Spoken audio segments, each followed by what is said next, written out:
सर्व पितृ अमावस्या म्हणजे काय? सर्व पितृ अमावस्याला नक्की करायचं काय असतं? कोणतं आपल्याला श्राद्ध करायचं आहे याची थोडीशी माहिती घेऊयात.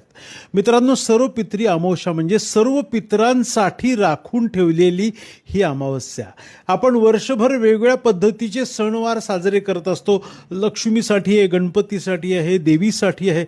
तसं हे 15 दिवस आपल्याला हा पंधरवडा, पितृ पंधरवडा, पक्ष पंधरवडा म्हणून आपल्याला आपल्या पितरांचा आदरमान सन्मान करण्यासाठी आणि त्यांना नम्रपणे अभिवादन करण्यासाठी हा पितृ पंधरवडा असतो.